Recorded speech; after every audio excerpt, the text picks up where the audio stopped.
Welcome back to The Big Show. It's Alex Belfield on Broadway, and it's always nice to come to the New Amsterdam Theatre, which is probably the most beautiful theatre in the world. It's home to Mary Poppins, but we're not talking about Mary Poppins today. We're talking about the Lion King. Why are we here? We're here because you want to talk about the Lion King and Zazu, maybe, I don't know. I do. Cameron Powell is really one of the greatest West End and Broadway stars. I'll tell you why, because you're a personality. What I like about you is you're different and you stick out and you're memorable. It seems like now they create the most amazing stars, but you can't remember their names. I love you, I just fell in love with you. Well, I love you and there's nothing you can do about it. Well, right back at you. Congratulations on being you, because you've got a part in a play which is brilliant before you even start. So it's then what you bring to the party. And I've seen so many people try and do Zazu and do it sometimes better than others, but you really are the character and you seem to get into it, because it's difficult, isn't it? Because we're watching you and something above your head. Yeah, it's what Julie Taymor has termed this the double event, which means that you get to see a puppet in its workings and the worker working the puppet. So you get the puppeteer and the puppet. And the idea is you'll get the beauty and the majesty of that puppet and the character, and then you'll get to see the actor actually giving you some sort of emotion and some sort of, something, a little bit of oomph.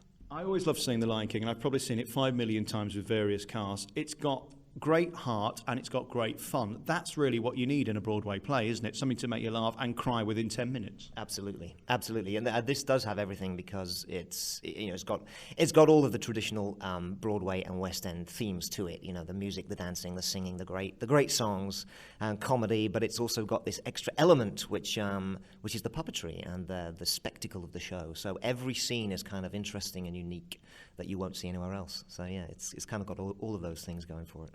Cameron, why you? Why are you the one that gets to go from the West End to Broadway on tour, back to Broadway, occasionally in the West End and back to Broadway again? I'm that good. No, I'm not. I am lucky enough that I actually came to the States through different work, and I ended up with a green card, got myself into a dual nationality situation. So I've done a lot of work over here in the States as an actor, and when I got into The Lion King, they had the need and an opening with Zazu character in the West End, and I have my passport still, so they let me go back and work in my home country, which was just such a thrill and an honour. It's crazy, because when I look at your CV, you've done things like King Lear and Tempest, proper plays in some people's view, and now you're in musical theatre. How do the RSC lot regard you doing musical theatre? It's a curious thing, the acting community. It's something that I never expected to get to musical theatre in my wildest dreams. So it's opened my eyes to this whole new thing that I can now do. I think actors can be a little snobby about it, but I think that's slowly being broken down, because there are more and more musicals that are employing actual people with acting backgrounds into their casts, and we can get away with this character singing that we like to call singing, but it's really speaking in a sort of tuneful way. What are you then? Are you a great actor in this, a great singer in this, a great dancer in this, or a puppeteer? I'm reasonable at everything. Because it is a mixture, isn't it? I mean, the physicality of Zazu is the great thing, but of course delivering the lines and the comic timing. I kind of feel you're the narrator in this. You carry the whole thing through. Yeah, I would agree. I'm kind of the through line in a way. I kind of connect a lot of the characters to the other characters. The core of what I am is an actor. I think the rest of it is built on top, and I'm lucky enough to have worked with some wonderful people that have got me to a place where I feel confident enough to do it. I mean, I did a lot of physical theatre, which involved a little bit of throwing myself around stages and a little bit of singing. So I came into it with a little bit of a background that I think allowed me to bite off more than I was going to chew, really. So. And the other thing about you is you've got some nice lines that are for the dads and the kids won't get, but they're a little bit mocky, but in a Disney way. Yeah, yes, they're lovely, because they work for the adult audience, and the kids don't get it. But what I love to hear is the kids laughing the loudest, because they think they should. They don't really get the joke, but they're the ones laughing the loudest because they hear their dad laughing. So it's wonderful. What's your favourite song in the show? The one that sticks in my mind is Hakuna Matata. And The Morning Report would have been my favourite, because that was my song, but we no longer have that in the show. But the Hakuna Matata, I think, has to be my favourite song. They've taken out The Morning Report? Yes, yeah, they have. When did they do that? They did that this last June. I think it benefits the show because it makes things move along a little bit faster. They did it for the Vegas production of The Lion King, and there's been a few little edits here and there, which, Julie Taymor came back in and kind of worked the show. So they've come up with this they trim the fat, basically. So now we have a... But you mustn't look at Vegas. They want you to get back in gambling, getting drunk, and ending up in a hospital somewhere. You can't take them as your standard, can you? That would be my argument. Cameron Powell, I'm going to take the morning report because I still think it's a great song. You're listening to Belfield on Broadway. It's The Big Show, talking to the star of The Lion King.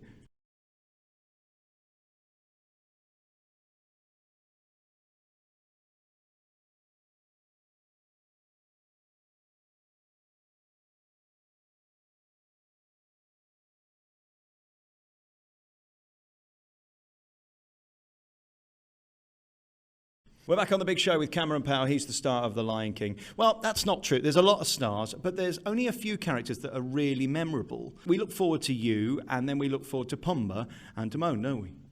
We do. And why? Because they have the funny lines. They are the sort of comedic element to the show. So they are definitely the kids' favourites, which is the reason you're probably going along to the show in the first place. Yeah, we have some great things to do. I think I'm lucky because I probably get to ad-lib more than the other two guys, but that also has its downside because when things go wrong, I'm usually the one stuck in front of the curtain trying to kill some time if things do go wrong, which they never do, of course.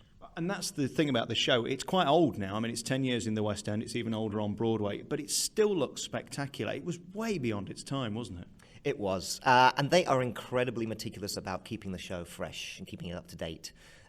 So they're very good about coming in and giving a lot of clean-up rehearsals. So as much as we might gripe about it, it's actually the cast really does appreciate that at the end of the day because it keeps everyone on their toes, and you really get to be thinking about it. And I don't think a lot of shows do that. They kind of leave it and let it go. But we have resident directors on the shows, on each and every show, that is there to just keep us remembering what we're supposed to be doing up there. I suppose the dodgy thing for Disney is there's an expectation you've got to deliver every night. And although it's your 5 millionth performance because you've been in this forever, I'm spending $120 and I want a proper show, don't I?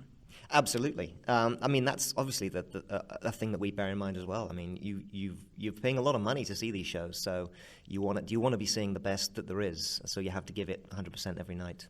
Does that feeling ever become normal when you walk up Broadway and you see The Lion King on this side and the other side there's just a new Disney store open which is forever promoting The Lion King, and of course the theatre is just across the street. You can't go within 100 paces of Broadway and not see something about The Lion King, and it's all about you. You're in it. Yeah, it's a very surreal experience. You sort of... Because every now and again you will forget that what you do for a living and what you're in, and then you'll be walking down the street and there's a taxi with Lion King written all over it, or a bus with it painted all over it. Or even a train station where I went to go from Penn Station the other day. There's just images of the Lion King everywhere. So it's, they do a good job in keeping it at the forefront of people's minds. We're going to take another song. Hakuna Matata, you mentioned earlier, is one the kids always love, and it's the moment we wait for in the show. And then we're going to ask you the question, do you ever get bored? Is that all right? Absolutely.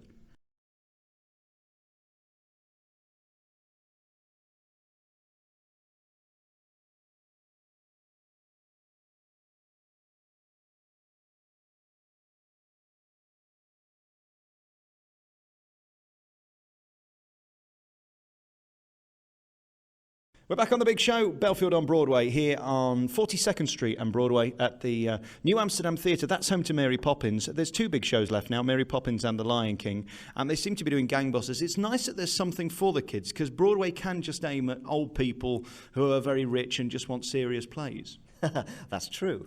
That's true, and then there are plenty of those shows out there for them. It is aimed at kids, but it's also, it really does appeal to the generations. And primarily because you might have been a child when you saw the movie in '94, but now you're an adult, maybe with kids of your own. You're going to want them to see this as well. So. And it's a story about heart, isn't it? It's the love of a father and a son and taking the right path in life. It's just a love story. It is. It's a story of self-discovery, of responsibility, of community. It's all these different factions of the savannah that are coming together. Good versus evil. It's sort of, we can all get along, and that's a message that is as up to date as it ever was. So it's going to appeal to a family is going to want to see it for those reasons. We just played Hakuna Matata, and that means no worries. What kind of worries do you have going into the theatre every day that it's going to be fresh and you're going to want to perform? Because you've done this a long time now. Wow. I worry that I'm going to keep it fresh. I mean, I think a big worry is that something will go wrong, But, you know, when that happens, it also actually makes it much more alive. So sometimes it works to your advantage, you know, if that does occur. And it's never a big thing that will go wrong. It's certainly things that we practice. We even have these contingency plans in place, so you can kind of kick into another gear. But you always have that little edge, that little bit of nervousness, and that's a good thing. I think when you lose that, you need to move on to something else. How much through the show can you stick in of your own? Is there room for that, or is that just only when stuff happens? There is, and I think I'm probably the luckiest actor in that respect, that there are moments that are built into my performance where you can actually throw in some ad-libs here and there. Obviously, it's Disney. You can. There are certain words you can use and certain words you can't. But I'm lucky in that respect, particularly in the Can't Wait to Be King number. There's a lot of singing and movement in that piece, and they like me to actually throw some comments out to the ostriches and when I'm chasing the children around. So I'm lucky. Tell me about you. Let's do a bit on your past. You're from Wales. I'm actually born in Wales, but I actually grew up in Lincolnshire, and my family's from Scotland. And my sister now lives in London, so we're kind of from all over. We kind of cover the British Isles. But I was born in Wales, but from a service family, a Royal Air Force family. So I suppose with the Royal Air Force, you're happy to move where you need to be. Is this home now, New York? It is. It is home for me now. I've only really come to that realization lately. I've always imagined that I would be moving back to England, which I would like to do at some point. But for the moment, New York's home. What's better, being on tour with the show or actually being able to have a fridge with your own food in it in your own apartment in New York? I'm a bit of a gypsy. I really actually enjoy the touring life and moving around from place to place. But when you've done that for a few years, you do appreciate coming home and having a place and not having to live out of a suitcase. So I can kind of do both, but right now I'm happy where I am. The theatre you're in, of course, is right in the centre of Broadway. It's every actor's dream, I suppose, to get there. When you go to some of the provinces, do you get the same reaction? Because the energy, I think, on Broadway, I don't know whether you would agree, is louder and bigger sometimes than in the West End. I think it is. I think that's true. I think in the West End, I don't know what kind of comment this is on the audiences, but you're probably more likely to get a tomato thrown at you if they don't like the show. But when you get a standing ovation, you really feel like you've earned that, which is wonderful.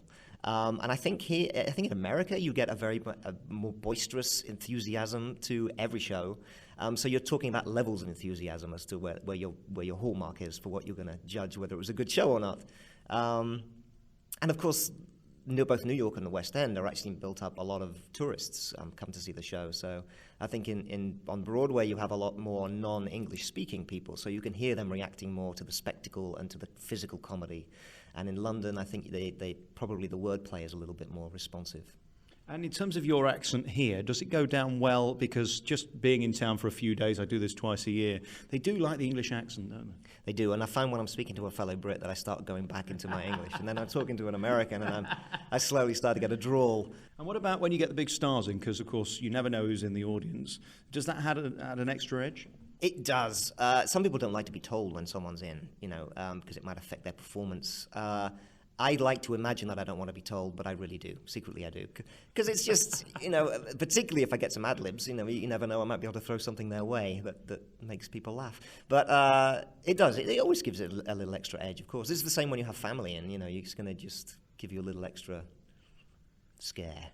And that's the thing about this show. It's both fun and funny and at times scary. I interviewed Derek Smith, who played Scar just after 9/11, and he said there was nothing worse that first show back when the hyenas came through the audience and what had just happened here in New York. I mean, it is dramatic, isn't it?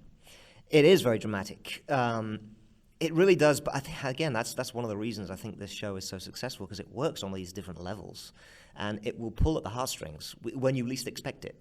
Whether it's just a single musical note or if it's just the thing that you're witnessing, the spectacle of it, the idea of your father's. I mean, my father passed away 9 years ago, and every time I see Mufasa sink down on that, on his, what would you call that, a funeral pyre, and I only see it from the wing every now and again, and it immediately, gives me a little shiver up the spine. So. Yeah, it pulls on your heartstrings in those ways. And of course, the song that's most famous is Can You Feel the Love Tonight, which we're going to end with. Cameron, really lovely to talk to you, and congratulations. You are totally unique, and it's not surprising. They've taken you with the show on tour. They've taken you to the West End and, of course, Broadway. There's still Vegas to go. Would you be interested in that? Why are you laughing? I don't know.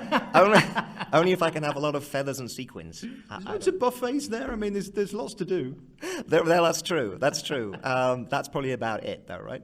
And maybe a little gambling. But Cameron Powell, thank you so much for talking to us. He's the big star of Zazu, the character we all love to watch through the whole thing in The Lion King here on Broadway. Real pleasure to meet you. Thank you. And you too. Thank you so much.